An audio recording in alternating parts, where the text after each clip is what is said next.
You have probably heard it by now. Fruit is sugar. Sugar is bad. Therefore, fruit is bad. It is one of the most persistent sound bites in nutrition, and one of the most oversimplified. So let us slow down and look at what fruit actually does in your body, what the science says, and where the real fructose fear came from. No hype, just evidence. First, the fructose question. Yes, fruit contains fructose.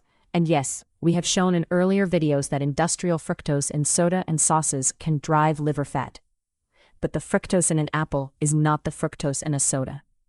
An average apple contains about 10 to 12 grams of fructose. A can of cola contains roughly the same amount. But in the apple, that fructose arrives inside a matrix of water, fiber, and cell walls that physically slow its absorption.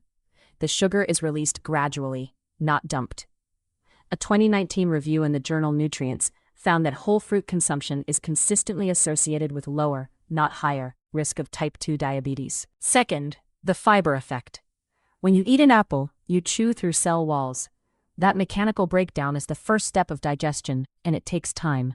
The fiber holds the sugar inside the plant structure until your gut bacteria and enzymes get to it. Compare that to apple juice, where the cell walls are destroyed and the sugar is free. A glass of juice can contain the fructose of 3 apples, with none of the fiber. This is the same principle we covered with orange juice. The form changes everything. Third, the dose reality.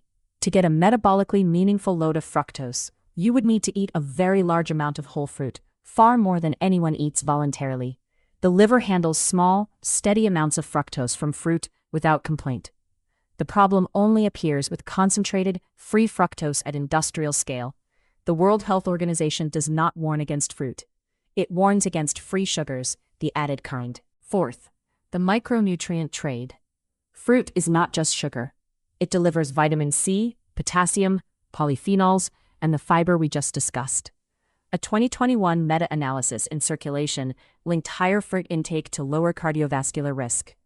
When you remove fruit from your diet to avoid fructose, you also remove the compounds that protect your heart. Fifth, the exception. If you have fructose malabsorption or active IBS, large amounts of certain fruits can trigger symptoms. That is individual, not universal. And it is about threshold, not prohibition.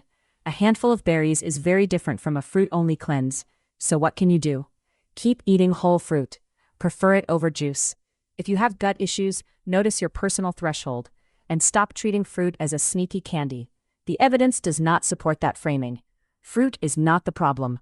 Free concentrated industrial fructose is. No hype. No hype. Just evidence.